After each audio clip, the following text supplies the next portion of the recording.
시청자 여러분, 안녕하십니까? 2026년 4월 29일 수요일 글로벌 인사이트 시작합니다. 전 세계가 기술 혁신의 속도전과 지정학적 긴장감 사이에서 숨가쁜 하루를 보내고 있습니다. 박 작가님, 어서 오세요. 네, 반갑습니다. 오늘 뉴스를 관통하는 키워드는 전환과 긴장입니다. 한국에서는 사법정의의 엄중함과 증시의 화려한 비상이 공존하고 있고, 미국과 중국은 각각 에너지와 데이터라는 새로운 패권을 향해 나아가고 있습니다. 마치 19세기 말 열강들이 철도와 전신을 두고 각축전을 벌였던 제국주의 시대의 디지털 버전처럼 느껴지기도 합니다. 기술은 미래를 향하지만 그 권력을 쥐려는 인간의 욕망은 역사를 반복하고 있죠. 오늘 그 이면에 숨겨진 맥락을 세밀하게 분석해 보겠습니다. 첫 소식은 한국입니다. 사법부에서 대단히 파격적인 판결이 나왔습니다. 김건희 여사가 항소심에서 실형을 선고받았네요. 네, 도이치모터스 주가 조작 및 금품 수수 혐의에 대해 징역 4년과 벌금 5천만 원이 선고됐습니다. 1심의 징역 1년 8개월보다 훨씬 무거워졌죠. 특히 1심에서 무죄였던 주가 조작 혐의 일부가 유죄로 뒤집혔다는 점이 핵심입니다. 이는 법 앞에 예외 없다는 사법부의 의지로 읽히는데, 역사적으로 권력자의 주변인이 사법적 심판을 받는 과정은 늘 국정 운영의 변곡점이 되어 왔습니다. 이재명 정부로서는 전략적 유연 외교를 선언하며 국익 중심의 행보를 이어가고 있지만, 이번 판결이 전국에 미칠 파장은 피하기 어려워 보입니다. 정치는 혼란스럽지만 경제 지표는 사상 최고치를 경신하며 축제 분위기입니다. 정말 놀라운 일입니다. 코스피가 6,641을 찍으며 시가총액 6천조 원 시대를 열었습니다. 영국을 제치고 세계 8위 규모가 된 건데, 이건 단순한 유동성 장세가 아닙니다. 구글 딥마인드의 허사비스 대표가 방안에 4대 그룹 총수들을 만난 것에서 답을 찾을 수 있죠. 구글 AI 동맹의 핵심 파트너로 한국 기업들이 공인받은 셈입니다. 마치 1970년대 오일 쇼크 당시 한국 기업들이 중동 건설 붐을 타고 한강의 기적을 일궈냈듯, 지금은 AI 반도체 기적을 쓰고 있는 모양새입니다. 민간 주도의 KAI 파트너십 출범까지 더해지며 기술 패권 전쟁에서 한국이 상당히 유리한 고지를 점하고 있습니다. 다음은 미국입니다. 도널드 트럼프 대통령이 워싱턴에서 영국 국왕 찰스 3세를 만났습니다. 어떤 대화가 오갔을까요? 양국의 특별한 관계를 재확인하는 자리였습니다. 하지만 화기애애한 외교 무대 뒤편에는 스태그플레이션이라는 거대한 괴물이 도사리고 있습니다. 이란과의 전쟁 여파로 호르무즈 해협이 묵이면서 유가가 치솟고 물가는 잡히지 않는데 금리는 고정된 상태죠. 1970년대 닉슨 행정부가 겪었던 경제적 악몽이 재현되는 것 아니냐는 우려가 큽니다. 트럼프 대통령은 이를 돌파하기 위해 핵융합 로드맵이라는 거대한 카드를 꺼내 들었습니다. AI가 소비하는 엄청난 에너지를 핵융합으로 해결하겠다는 일종의 에너지 독립 선언입니다. 일론 머스크와 오펀 AI의 소송전도 시장에 큰 영향을 주고 있네요. 네, 머스크의 법정 증언 이후 기술주들이 휘청였습니다. 오펀 AI가 수익 목표를 달성하지 못했다는 소식이 나스닥과 S&P 500을 끌어내렸죠. 이는 2000년대 초 닷컴 버블이 붕괴하기 직전 실적 없는 기대감이 꺾이던 순간을 연상시킵니다. 하지만 트럼프 행정부는 아랑곳하지 않고 마리화나를 의료용으로 재분류하는 등 파격적인 규제 완화로 내수 활성화를 꾀하고 있습니다. 텍사스 연안의 심각한 물 부족 사태나 북텍사스의 폭풍 피해 같은 민생 현안도 산적해 있어 트럼프의 미국 우선주의가 시험대에 오른 상황입니다. 중국 소식입니다. 공산당 중앙정치국 회의가 열렸는데 경제 상황에 대해 꽤 자신감 있는 평가를 내놓았다고요? 네, 올해 시작이 예상보다 좋았다며 강력한 회복력을 자평했습니다.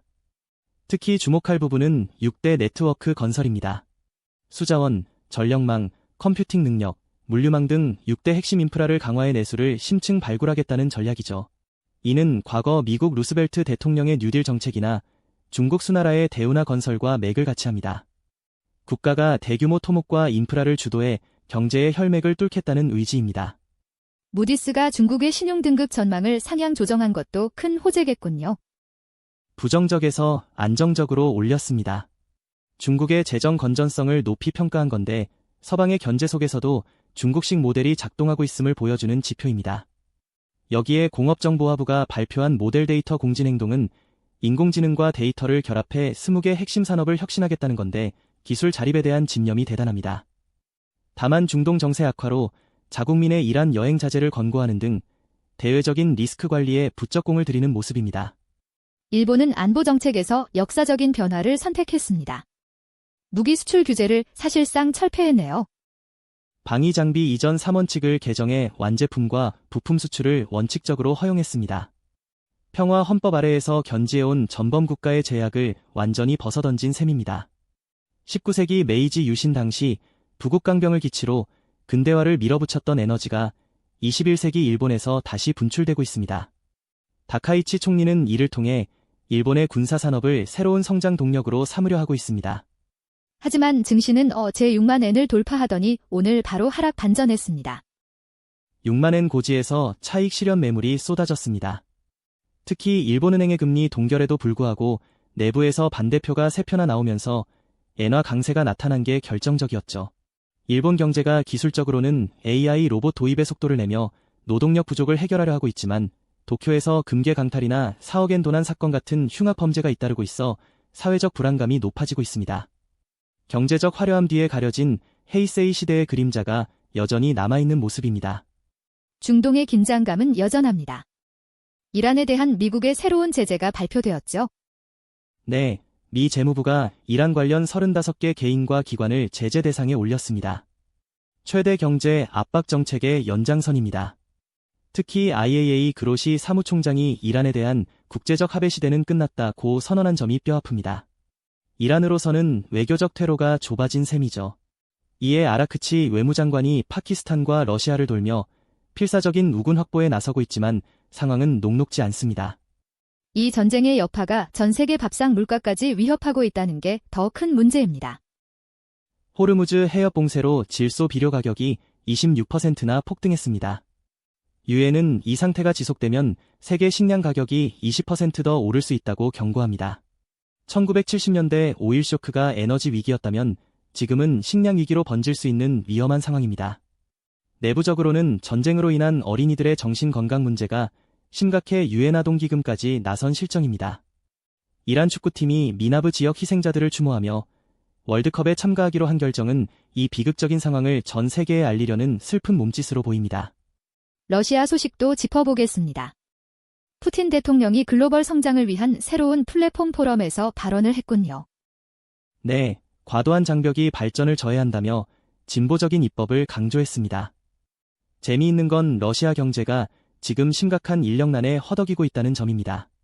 미슈스틴 총리는 2032년까지 1200만 명의 신규 인력이 필요하다고 밝혔는데 전쟁으로 인한 인구 유출과 징집이 경제의 발목을 잡고 있는 형국입니다.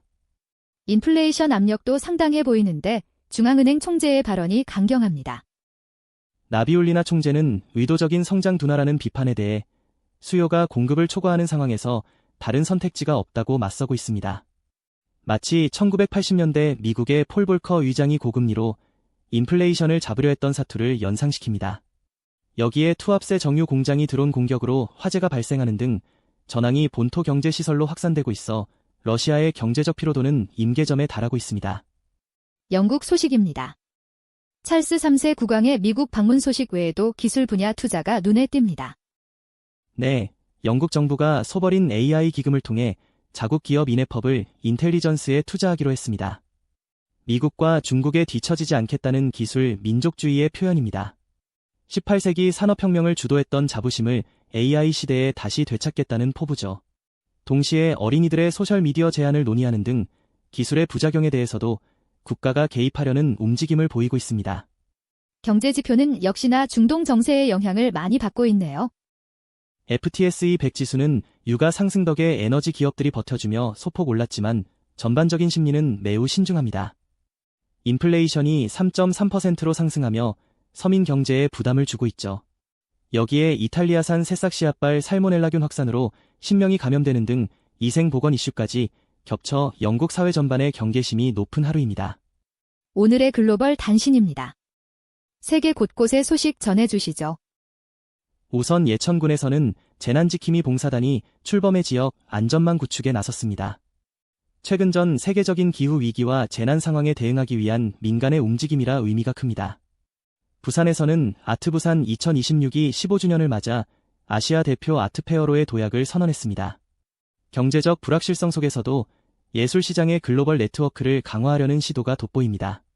마지막으로 일본 아타미 관광국이 미국 시장 홍보를 위해 하와이 전문가를 영입했다는 소식인데 인바운드 관광객 유치를 위한 국가 간의 마케팅 경쟁이 더욱 치열해질 전망입니다. 오늘 준비한 소식은 여기까지입니다. 박 작가님, 오늘의 한 줄 평 부탁드립니다. 지표의 화려함 뒤에 숨은 실물 경제의 비명을 외면하지 말자라고 말씀드리고 싶네요. 숫자는 웃고 있지만 에너지는 비싸지고 갈등은 깊어지고 있습니다.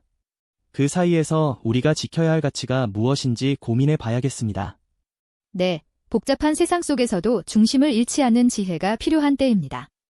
저희는 내일 다시 알찬 소식으로 찾아뵙겠습니다. 오늘도 여러분의 삶이 지식으로 풍요로워지는 활기차고 의미 있는 하루 되시길 바랍니다. 시청해주신 여러분, 고맙습니다. 좋은 하루 보내십시오.